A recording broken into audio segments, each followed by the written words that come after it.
All right, guys, welcome back to Grow the Earth. And today we're going to be planting some bare root strawberries. I'm going to go over quite a few different tips and things that you're going to need to know whenever you buy bare root strawberries. And we're going to go through the planting and a whole bunch of different things. So stick around and we're going to show you how to do bare root strawberry planting the right way. All right, guys. So whenever you buy bare root strawberries, especially if they come through the mail or wherever you get them from, they're going to come just like this, but in a bag, and they're going to be dry. You can do like I did and order them way too early because there was a massive cold front that came through and froze everything for almost a week. And if that happens to you, what you can do is you can take them out of the bag they come in to where they're going to be dry. You get a paper towel and you moisten it. Now, we don't want it like wet. We don't want to be able to wring a whole lot of water out of it. We just want it moist and wrap those roots, put it in a Ziploc bag, and then put it in your crisper.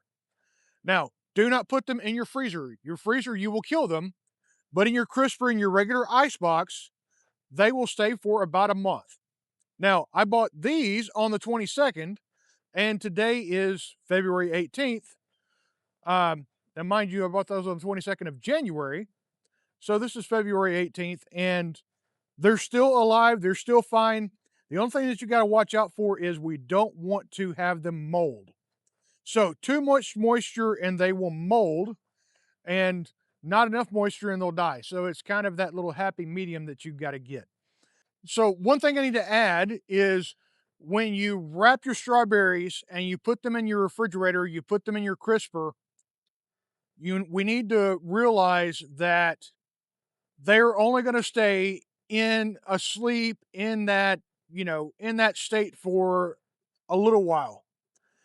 The more time that they spend inside of a refrigerator, the more likely they are not to recover. So don't buy your strawberries in January if you can't plant out till March. Okay. Um, just make sure you order them in. If you need to put them in the refrigerator for a week or two, perfect. Anything more than a month, you're going to start losing plants. And there's going to be a less likelihood of them flourishing once you plant them. Once you're ready to actually plant them, we need to get a bowl of water just like this, and you're going to take those plants out and you're going to soak them in this water for about 2 hours. We want to let them get a nice big drink, and you can take the usually there's a little elastic band that's going to hold them together, and kind of spread them out a little bit. Start kind of separating them because we want them to get those roots nice and wet, kind of like your spring rains. That way they start waking up. So now that we've got that, we've got these guys soaking, we're going to put this over here to the side and we're going to start prepping our bed here.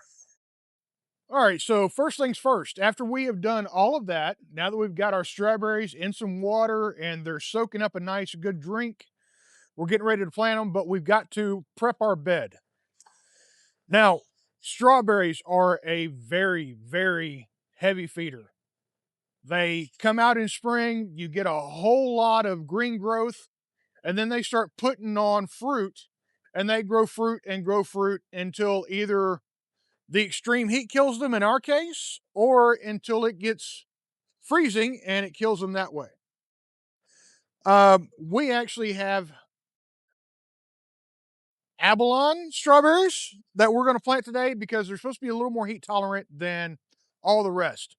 So if you want your own, I'm going to have links down in the description, and you're probably going to see some little things flash across the screen here for different varieties that are going to be better depending on where you live. And you just click on those links and you can order them directly through Amazon.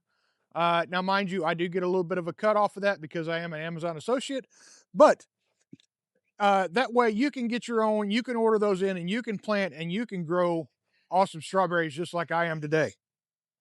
So again, back to planting, get prepping our bed. So since they're heavy feeders, we're going to give our ground a nice heavy dose of fertilizer starting out because we want these plants to have the fertilizer and everything that they need in order to get that first burst of green and to get started nice and good. So this is fertilizer that I'm currently using. It's called Plant Tone. It's an all-purpose fertilizer. It is organic.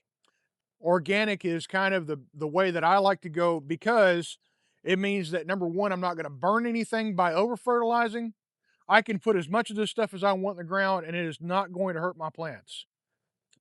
So each one of these scoops is about a cup. So we're going to get pretty heavy because again, these guys are heavy feeders, and we want to make sure that each one of them is able to get the fertilizer they need. Now, this is a 6x3 bed, and I just put 2.5 cups in there, which if you're using I won't say chemical, but a non-organic fertilizer, that's probably way too much. Um, be mindful that organic fertilizers are usually have lower numbers because they release slowly over time, whereas your commercial fertilizers or your non-organic fertilizers are more bioavailable and they put a lot of nutrients in the ground very fast, but they're also more susceptible to washing out very fast too, or possibly burning your plants, burning the roots out and killing your plants because you put too much on. So we're going to mix this in and then we're going to bring it back and we're going to start putting these bare roots in the ground. Now that we've turned that in, and again, you want to turn that into the first 4 or 5 inches because as you can see, these guys have got some pretty deep roots on them. So we want to make sure that they've got a little bit of fertilizer around where their roots are.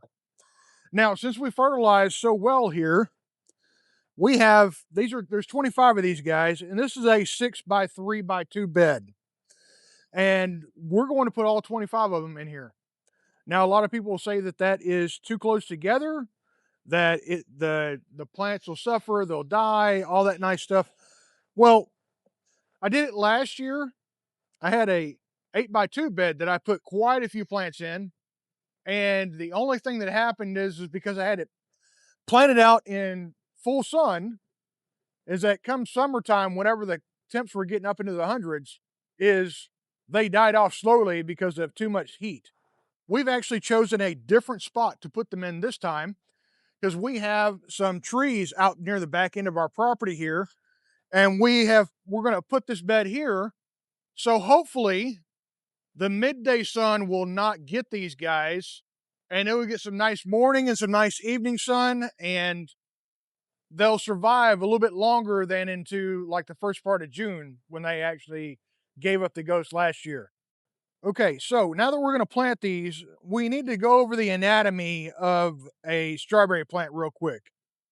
Of course, you have your roots down here, but you also have something that's very important. This is your corm or your crown.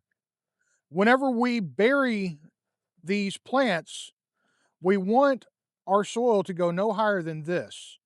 If you put the soil too high up on this, these will suffocate and die. Also, your soil needs to be very light and kind of airy because if you waterlog these guys, they will die. Uh, Suffice it to say, strawberry plants are kind of a finicky plant, but we've got some nice soil here. We actually just built this bed the other day. If you guys want to see a video of how I filled this bed and didn't spend a ton of money, let me know. Give me a thumbs up, give me a comment, and we'll go from there. So what we're going to do is we're going to take our strawberry out of the water, and we are going to pick our spot. And I'm just going to dig my hand down because this soil is all nice and loose. And we're going to make sure that we've got it deep enough so our roots can be straight. And we're going to plant that strawberry. Now, again, you see that root the roots are buried, but we're not burying that crown. We're leaving that crown up a little bit. That way it can breathe and be nice and healthy and grow us some great strawberries. All right, so we've got our first one planted there. I'm going to go over about a hand's width, and we are going to put another one in the ground there. Now you can plant those as close or as far apart as you want, as long as you have the space around them about the size of a grapefruit. They should have plenty of room for their roots. If you get them too close together, you may deal with, especially if you have a lot of moisture like morning dew, is you may get some mold and mildew on them. But as long as they have enough room around each other to where they can leaf out and they can fruit out and not just be standing on top of each other, everything will be fine. So I'm going to go ahead and plant the rest of these, and once we're through, we'll come back. All right, so now that we've got all these guys planted in the ground, everything's looking nice and beautiful. They're all planted the way they should be. We need to give these guys a nice drink of water because we have just handled them. We shoved them in some soil that they weren't used to, and we want to give everything a nice drink. That way they can kind of settle into their new home. Now you saw that the roots on these guys was pretty deep. So that means that we need to give these guys a deep drink because we want to get that water down to the all the way down to the tip of those roots. We did this partially already by giving them a nice soak before we put them in the ground. Uh, and that's going to help bring them out of the their little hibernation or whatever you want to call it. But if they don't have the moisture they need in the ground that they're in, they're going to have some issues. They're not going to be happy about it. So, again, go over your ground a couple of times. Make sure you give them plenty of water. Make sure that they've got enough to get down to the roots where where you just planted them. After we do all that, the only thing we can do is pray. We say a prayer over our plants that way that they are covered by the Lord, and hopefully they will give us a nice, beautiful harvest of big, juicy strawberries, Lord willing. Another thing we want to do is in about 2 or 3 weeks, whenever you see these guys start to get green and start putting on some new leaves, is we want to give them another kind of boost of fertilizer. One of the advantages of a fertilizer like Plant Tone is we can take this fertilizer and add it to some water and make it almost like a compost tea, and then you can pour that on top as like a top dressing. It will be more immediately available for those plants to uptake, and it'll give them a nice little boost of nitrogen and so forth while they're trying to leaf out and while they're trying to come out of their sleep there. Again, if you want to buy some strawberries, look down in the description. There's links to them there. I thank you for joining me today. I ask you to like, subscribe, share, all those nice things. And as always, I ask you to pray for your family, pray for your garden, and have a great day.